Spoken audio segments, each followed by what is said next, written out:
Very good morning everyone.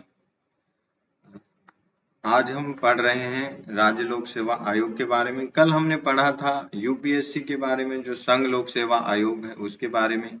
आज हम पढ़ेंगे उसी के पैरेलल एक राज्य लोक सेवा आयोग स्टेट कमीशन।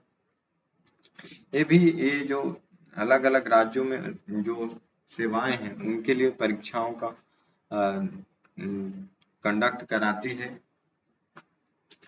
तो केंद्र के संघ लोक सेवा आयोग के समानांतर राज्यों में राज्य लोक सेवा आयोग एसपीएससी है। संविधान के 14वें भाग के अनुच्छेद 315 से 323 में ही राज्य लोक सेवा आयोग की स्वतंत्रता व शक्तियों के अलावा इसके गठन व सदस्यों की नियुक्तियों व बर्खास्तगी का उल्लेख किया गया है।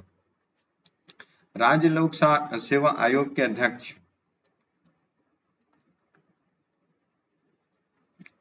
व अन्य सदस्य होते हैं जिन्हें राज्यपाल द्वारा नियुक्त किया जाता है।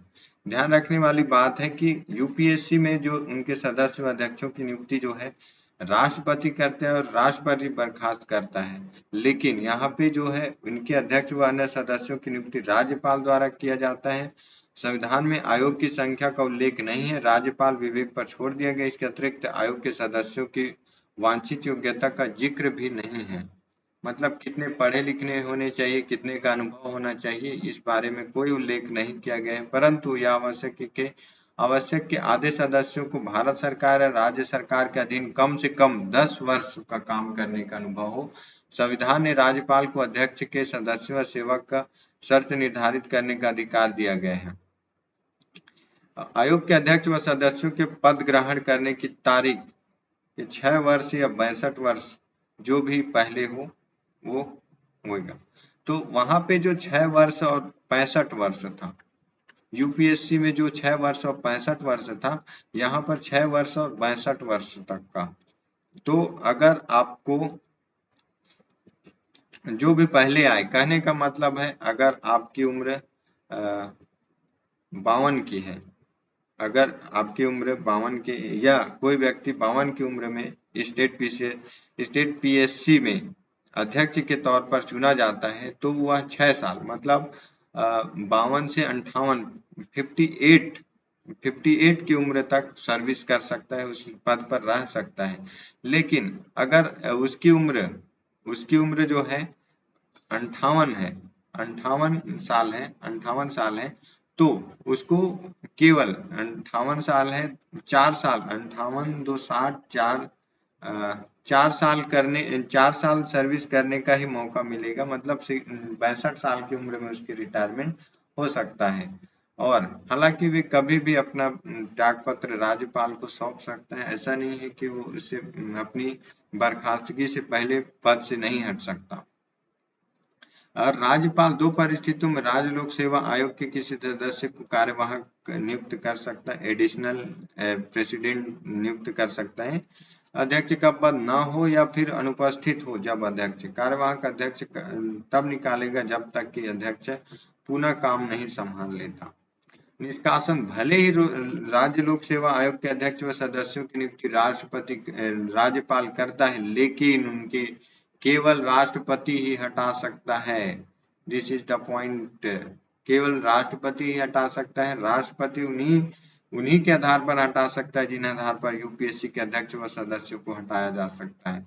दिवालिया घोषित मतलब बहुत ज्यादा ऋण उस पर आ गया हो, सदस्य के पदावधि के दौरान अपने कर्तव्यों के बाहर किसी संवेतन नियोजन में लगा हो, राष्ट्रपति समझता है कि वह मानसिक व शारीरिक शैथिल्य के कारण पद पर बने रहने योग्य नहीं है, तब उसको हटाया जा सकता है। राष्ट्रपति राज्य लोक सेवा आयोग के अध्यक्ष या अन्य सदस्यों को उनके कदाचार के कारण भी हटा सकता है, परंतु ऐसे मामले में राष्ट्रपति से उच्चतम न्यायालय को संदर्भित करता है। यदि उच्चतम न्यायालय जांच के बाद उन्हें बर्खास्त करने की सलाह का समर्थन करता है तो राष्ट्रपति अध्यक्ष व अन्य सदस्यों को हटा सकता है। संविधान के अनुसार उच्चतम न्यायालय द्वारा इस मामले में दी गई सलाह राष्ट्रपति के लिए बाध्य है।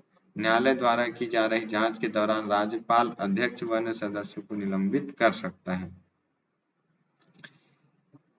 इस संदर्भ में कदाचार शब्द को परिभाषित करता है। संविधान के अनुसार राज्य लोक सेवा आयोग के अध्यक्ष या सदस्य को कदाचार का दोषी माना जाएगा यदि वह भारत सरकार या राज्य सरकार के किसी संविदा या करार से संबंधित या इच्छुक हो।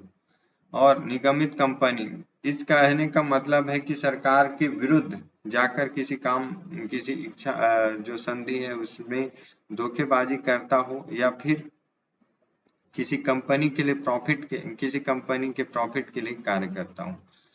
संघ लोक सेवा आयोग की तरह ही राज्य लोक सेवा आयोग निष्पक्ष व स्वतंत्र कार्य करने के लिए उपबद्ध है। राज्य लोक सेवा आयोग के अध्यक्ष और सदस्यों को राष्ट्रपति संविधान में वर्णित आधारों पर ही हटा सकता है, अतः उन्हें पदावधि तक काम करने की सुरक्षा है। अध्यक्ष या सदस्य की शर्तें राज्यपाल तय करता है, अतः नियुक्ति के बाद उन्हें अलाभकारी परिवर्तन नहीं किया जा सकता। राज्य लोक सेवा आयोग के अध्यक्ष व सदस्यों को वेतन भत्ते पेंशन सहित सभी खर्च राज्य की संचित निधि से मिलता है, अतः राज्य के विधानमंडल इस पर मतदान नहीं कर सकता।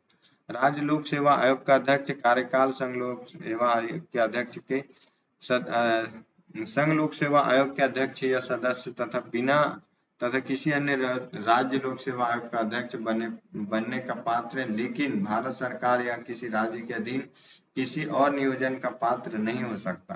कहने का मतलब है कि राज्य लोक सेवा आयोग का अध्यक्ष अगर 52 या फिर 56 साल की उम्र में स्टेट पीसीएस के प्रेसिडेंट से बर्खास्त हुआ है तो संघ लोक सेवा आयोग के अध्यक्ष या सदस्य तथा किसी अन्य राज्य लोक सेवा का अध्यक्ष बनने का पात्र होता है, लेकिन भारत सरकार या किसी राज्य की सरकार के अधीन किसी और नियोजन का नौकरी का पात्र नहीं होगा। और राज्य लोक सेवा आयोग का सदस्य कार्यकाल के बाद संघ लोक सेवा आयोग का अध्यक्ष या सदस्य बनने या उस राज्य लोक सेवा आयोग या अन्य राज्य लोक सेवा के अध्यक्ष के रूप में नियुक्त होने का पात्र होगा, परंतु भारत सरकार के किसी राज्य की सरकार के अधीन नियोजन का पात्र नहीं होगा। राज्य लोक सेवा आयोग के अध्यक्ष या सदस्य कार्यकाल के बाद को पुनः नियुक्त नहीं किया जा सकता, यानी दूसरी कार्यकाल के योग्य नहीं है। राज्य लोक सेवा आयोग राज्य सेवाओं के लिए वही काम करता है जो संघ के लिए करता है। सेवाओं की नियुक्ति के लिए परीक्षाओं का आयोजन, कार्मिक प्रबंधन से सिविल सेवाओं, सिविल पदों के लिए भर्ती की पद्धति से संबंधित विषय पर, सिविल सेवाओं और पदों पर नियुक्ति के लिए सेवा प्रोन्नति व सेवा से दूसरे सेवा के तबादले के लिए अनुसरण किए जाने वाले सिद्धांत के संबंध में सिविल हैसियत से कार्य करते हुए अनुशासनिक विषयों, निंदा प्रस्ताव रोकना, वेतन वृद्धि रोकना, पदोन्नति रोकना, धन आदि पर काम कर सकता है। कार्मिक प्रबंधन से संबंधित अन्य मामले उच्चतम न्यायालय ने कहा है कि उपरोक्त मामलों में अगर राज्य लोक सेवा आयोग से संपर्क नहीं करते तो असंतुष्ट सरकारी नौकरी की समस्या दूर नहीं हो सकती। दूसरे शब्दों में न्यायालय ने कहा है कि राज्य लोक सेवा आयोग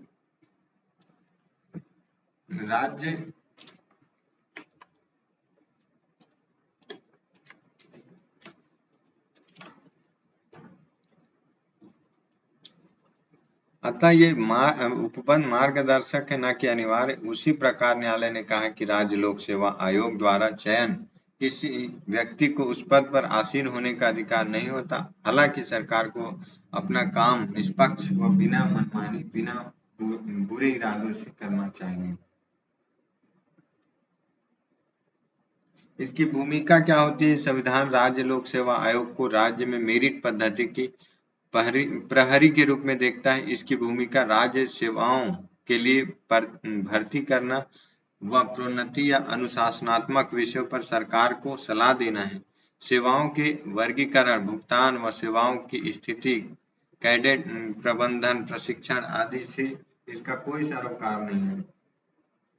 कहने का मतलब उनकी सेवाओं का भुगतान, स्थिति, कैडेट प्रबंधन, प्रशिक्षण आदि का कोई रोल नहीं रहता। इसका कार्मिक विभाग या सामान्य प्रशासनिक विभाग देखता है। राज्य लोक सेवा आयोग की भूमिका न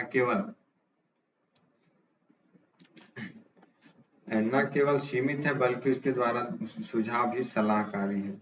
मतलब बात उसके द्वारा सुझाए गए जो कोई भी निर्देश है वो केवल उसको राज्य लोक सेवा राज्य जो है उस पर काम कर सकती है, उसको उसके जो सुझाव है उसको कैंसिल भी कर सकती है, मान भी सकती है। राज्य लोक सेवा यदि दो राज्यों के लिए संविधान में संयुक्त राज्य लोक सेवा की अवस्था, दो या दो से अधिक राज्यों के लिए संविधान में संयुक्त राज्य लोक सेवा आयोग की व्यवस्था की गई है। संघ लोक सेवा आयोग और राज्य लोक सेवा आयोग का गठन जहां सीधे संविधान द्वारा किया गया है, वहीं संयुक्त राज्य लोक सेवा आयोग का गठन राज्य विधानमंडल की आग्रह से संसद द्वारा किया जाता है। इस तरह संयुक्त राज्य लोक सेवा संवैधानिक आयोग एक संवैधानिक आयोग एक संस्था है, न कि संवैधानिक।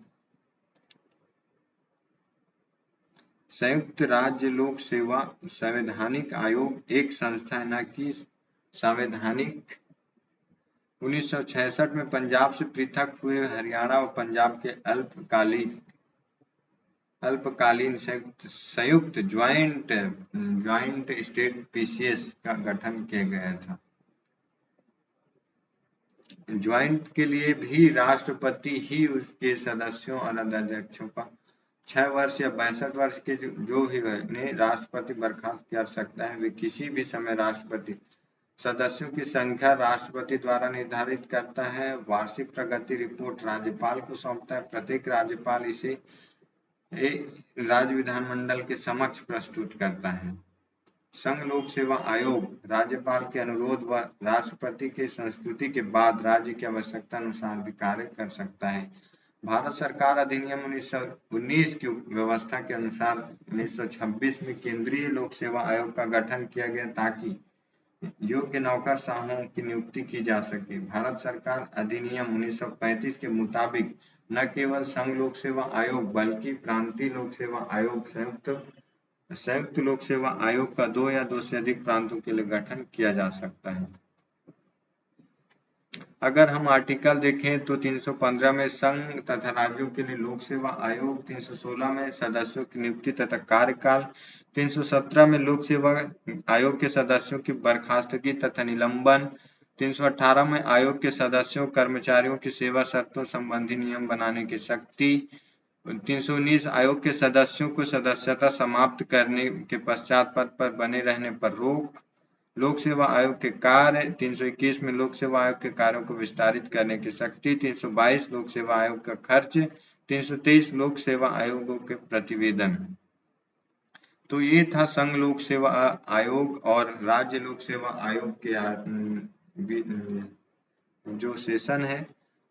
इसके बाद हम नेक्स्ट सेशन में और अन्य कॉन्स्टिट्यूशनल बॉडी के बारे में समझेंगे। आई होप कि आप अपने स्टडी में इसको हेल्पफुल मान रहे होंगे और इसको अपनी पढ़ाई अपने लक्ष्मीकांत के पढ़ने के में पैरेलल लेके चल रहे होंगे। तो मिलते हैं नेक्स्ट सेशन में। वीडियो को अंत तक देखने के लिए धन्यवाद। कमेंट जरूर करिएगा क्या कमी है और अपनी पढ़ाई को कंटिन्यू रखिए, मोटिवेट रहिए और हौसला बनाए रखिए।